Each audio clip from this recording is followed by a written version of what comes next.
You, I think, Richard, believe you have a disproof of God's existence. No, I don't. You were wrong when you said that. I constructed in the God delusion a 7-point scale, of which 1 was I know God exists, 7 was I know God doesn't exist, and I called myself a 6. Well, why don't you call yourself an agnostic then? I do, but I think it's you are described as the world's most famous atheist. Well, not by me. Not by me.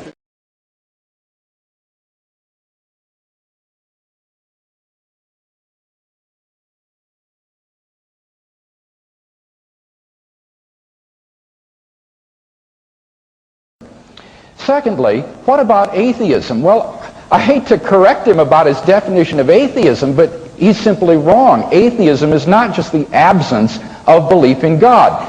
Let me turn to the standard work in the field of philosophy, standard reference work, the Encyclopedia of Philosophy. It quotes, according to the most usual definition, an atheist is a person who maintains that there is no God. In contrast, an agnostic maintains that it is not known or cannot be known whether there is a God. Mr. Zindler has clearly confused agnosticism with atheism. And the debate tonight is supposed to be over atheism, the proposition that there is no God. And so I invite him again, defend that point of view. I've come here to debate, give me some arguments for atheism so that I can deal with them. Madeleine Murray O'Hare, in an interview in Life magazine, said that agnostics are just atheists without guts because they're afraid to speak up.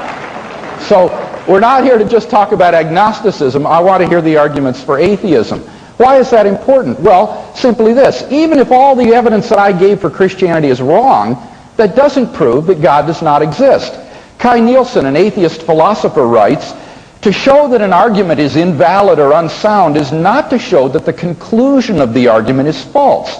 All the proofs of God's existence may fail, but it still may be the case that God exists.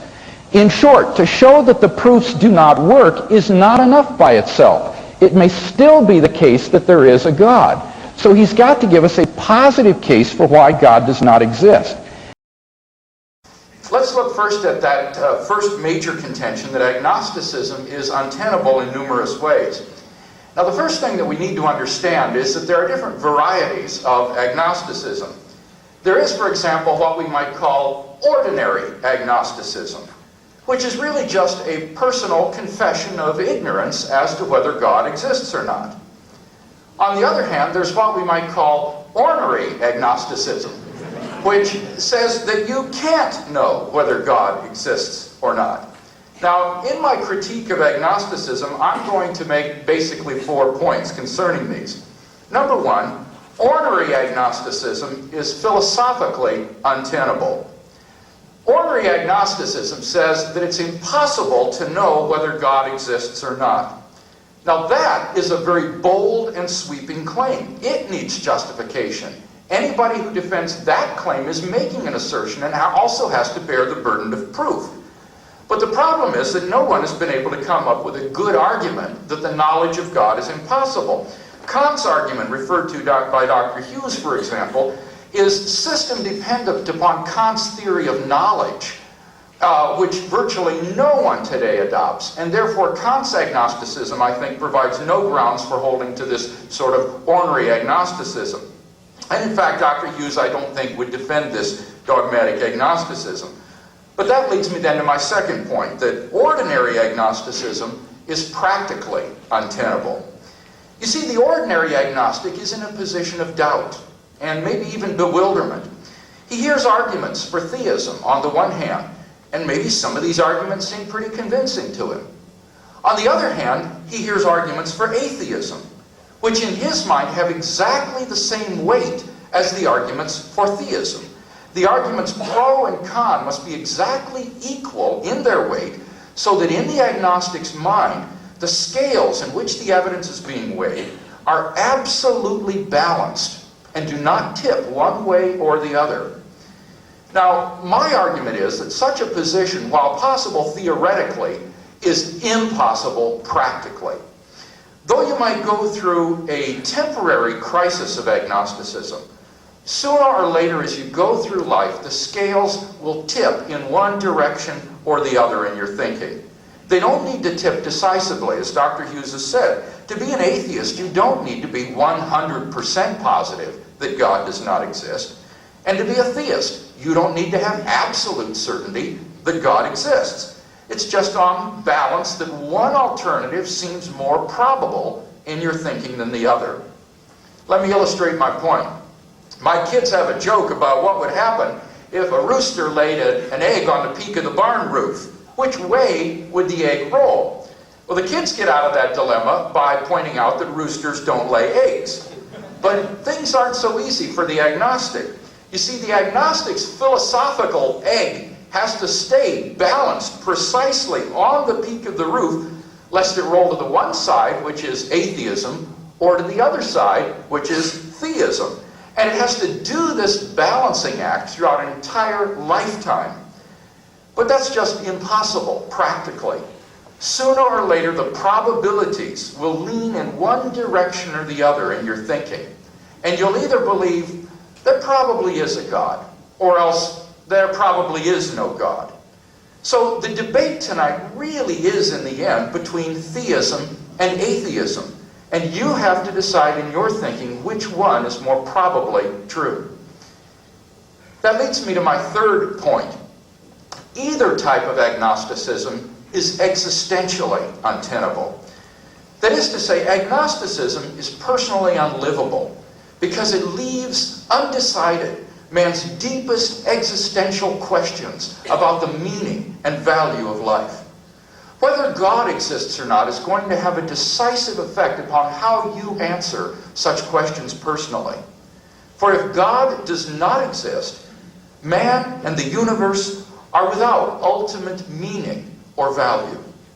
On the atheistic view, the universe is the result of a cosmic accident, doomed to self-destruct in the relatively distant but finite future. And mankind is a briefly existent species of primate, lost on an infinitesimal speck of solar dust, and destined only to inevitable destruction in the heat death of the universe. In the end, it makes absolutely no difference whether man and the universe ever existed or not. They are therefore without ultimate meaning or significance.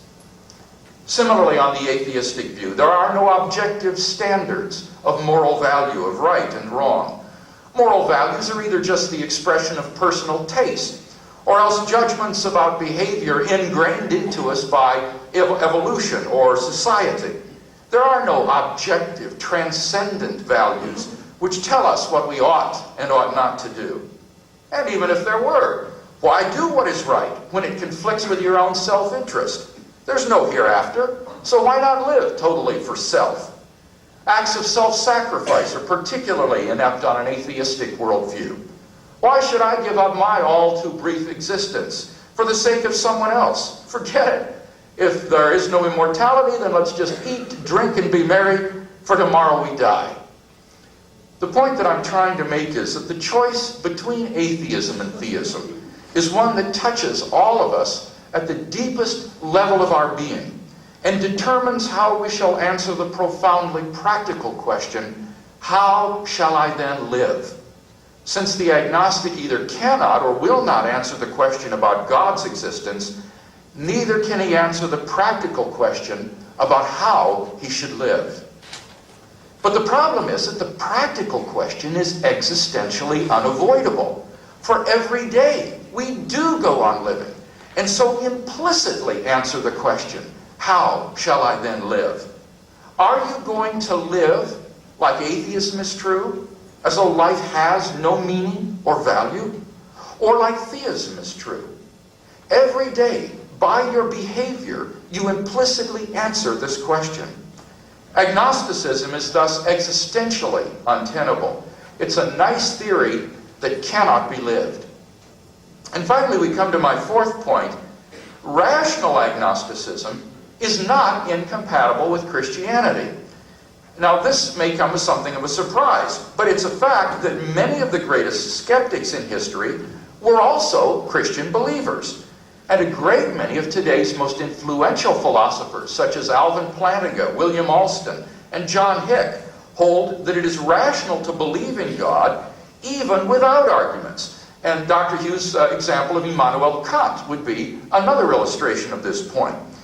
You see, rational agnosticism presupposes that in order for a belief to be rational, you have to have arguments in favor of that belief. But that presupposition is simply false. For we all accept various beliefs, like the existence of the external world or the reality of the past, which are completely unprovable and yet are rational to hold. These are what philosophers call properly basic beliefs. That is to say, beliefs which arise appropriately out of our experience, but cannot be proved from that experience. Now, the question this raises is, why can't belief in God's existence be a properly basic belief rooted in my experience of God himself? That does not mean that it's arbitrary, any more than my belief in the external world is arbitrary. Rather, it is grounded in my personal experience of God himself. If this is correct, then agnosticism becomes somewhat irrelevant, for one could be agnostic about proving God's existence and yet still be a Christian theist by taking God's existence as properly basic. And here, I think, is a point of unanimity between Dr. Hughes and myself, if I understood what he was saying in that first speech. So for these four reasons, I think we can conclude my first major contention that agnosticism is untenable in numerous ways.